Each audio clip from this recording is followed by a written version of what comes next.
I'll start off with the nitpicky stuff. I feel the marketing, as great as those trailers were, as great as the art is, you show too much. You show too much great moments in those trailers. I applaud them for that. There's great footage they use to hype us up, but in the context of the film, it would have been better to not know at all. So that's my nitpicky thing. They showed too much, but lucky for them, this film rocks. Where are we going? We're about to go movies or not? Do not take your kids to watch this movie. I like magic. What the fuck did we just watch? Half of the fucking movie is about the Joker. Huh? But yeah, it's a decent movie.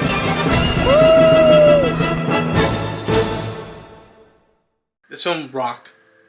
I had so much fun staring at it, following it, listening to it, vibing off it. This was a nice, sweet moment. As a Batman fan, as someone who likes, take away Batman, noir films, detective films, procedural films, sometimes shows, but mostly films, it was the best of both worlds. I'm not gonna start comparing this to Dark Knight stuff because I know people have been doing that mostly, but I will say from my piece, it is warranted. I cannot decide yet which film is better, which film deserves to be better and all that stuff. All I can say is that this film, I really, really liked it very, very much. I thought it was fantastic. After my first viewing, it may change, but this is my first viewing. It hit me, it impacted me, I was engaged with it.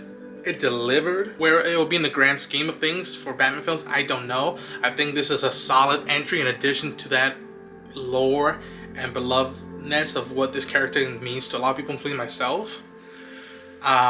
All I'm going to say on that matter, especially, and I'll say this for the technical part, especially if you talk about cinematography and music, there is a conversation to be had, but not for now. It was such a great film that it ended, and if we were only going to get this, I was content and I was perfectly satisfied with it. If we get another sequel, I'm on board. I will follow it. It ended, and which is like the fight goes on.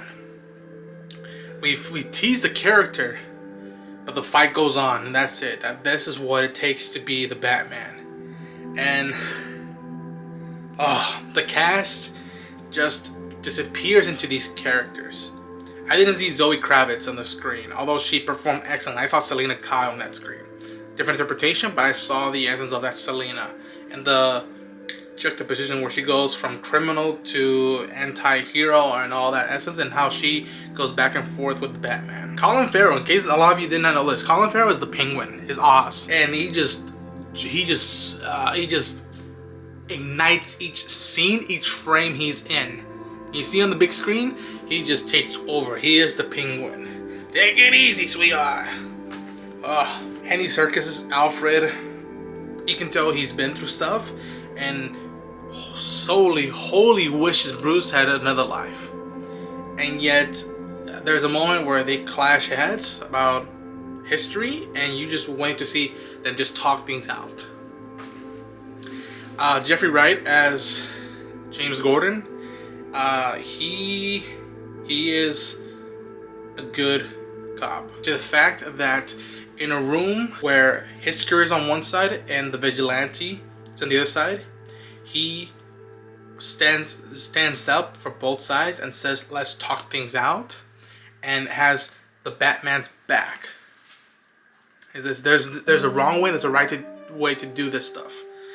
I'll go into it when I talk more spoiler stuff. Even then, I don't want to talk too much spoiler stuff. But Paul Dano as the Riddler, Paul Dano. I mean, to think that I grew up with the animated series Riddler and seeing what Jim Carrey did with Batman Forever, this was a fresh new take on the Riddler, and yet kept the essence of riddles. And what does that mean for that character? Not just a gimmicky thing, but what it means to him since childhood. They had the Iceberg Lounge. They talked about Thomas Wayne's history and Martha Wayne's history with Arkham. I recommend this film. This is a great addition to Matt Reeves' filmography. It is a great addition to the Batman lore. it's such an amazing experience, and it's just something to visually to look at and to listen that you have to at least applaud and respect it. That was great work made from visuals and sound departments. They just knocked it out of the ballpark. I don't know where this ranks in Matt Reeves' personal favorite films of mine. To me, he hit a home run with Cloverfield and Dawn and War of Planet of the Apes. And just from a character point of view, I don't know where this film will fall, but it's up there. It just shot its way up to rival any of those 3 films. Go watch it. Go watch it. It is worth the price of admission. Spoilers. Thomas Wayne was in cahoots with Carmine Falcone. To me, my favorite 2 scenes, and they teased it in the trailers a lot. To me, the 2 scenes that hit home for me were when the Batman is unconscious and he's in the big cell with a bunch of cops, and he tries to fight him off a bit for what they're trying to do to him, and Jim Gordon stands up for him and yet argues and like calm down, it's not the way to do this. And that escape scene, he tries to escape the jail scene. That was gross. I was just like this sucked in. Honorable credit to the car chase scene, because I just wanted to immediately go build a car. That chase scene made me want to go build a nice Camaro Mustang car and make it look pimped out like the Batmobile for this one. And my the favorite scene of mine probably is after this confrontation and after all the riddles have been completed and you know what the endgame was for the Riddler. Batman falls down into this convention center where it's been flooded, and he gets up, he's beaten, and he ignites a red flare. He goes to look for these people that are stuck in a flood. They're not drowning, but they're stuck. He moves himself out and makes a pathway and like extends his hands to help them out. And the kid who was the mayor's son, who the mayor got killed, is the one who first comes out. And there was this whole echo or foreshadowing of this relationship that the kid and Batman have, of what Bruce sees himself in this kid after losing his father, and how both have shady history within their families. I found that very remarkable. You're seeing Batman helping out their new mayor-elect out of this flood, and this kid and these people, and the creepiest guy in the room is doing the most honorable thing in the room. Batman just has a red flare, and he's leading the way out for these people out of a flood. I remember I got teary-eyed. I'm like, that is Batman. That is Batman. As harsh and as brutal as he can be, he's there to help. He's the weirdest guy in the room, but he is probably the most honorable guy in the room, trying to do good. To me, this film is about how you approach changing a city, a society, whatever may have you. Simple city, changing it, whether it be through chaos or through hope, through justice and organizing way, instead of just rawness, of just shouting. And I think it's very that echoes stuff going around in this world, and I love that Batman did that. I connected with it. I saw that notion. I'm gonna recommend some stuff.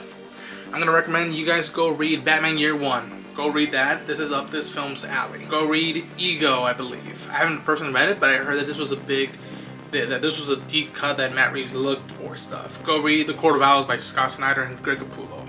I read only the first trade paperback, and yet I could see how they were inspired by this, and I would dare them to do The Court of Owls in this film, or future films that they end up doing some. Go see Zodiac. This film was basically if Matt Reeves had said, let's take how the style vibe looks of the Batman animated series intro, and just with no words, just that amazing intro, and you put it with the backdrop or the core of it being a plot or a journey of the Zodiac, or even to more extent the Prisoners, the new Prisoners. So I'll say go watch Zodiac, go watch Prisoners, go watch Halloween, go watch, I know that's weird, All the President's Men. It's a great detective story, a political thriller. Go watch Kiss Me Deadly. It's a great noir film that it's in the Criterion collection. I highly recommend that. I mean, this movie felt like a thriller, a procedural movie, a detective story, a slasher movie at points. And I can go on about this, but that's all I gotta get out of my chest, because I gotta get organized more on this stuff. Subscribe to the channel, grow it out more, like the video, comment down below, don't spoil stuff for people out there, let them enjoy it. And until next time, long live the Batman.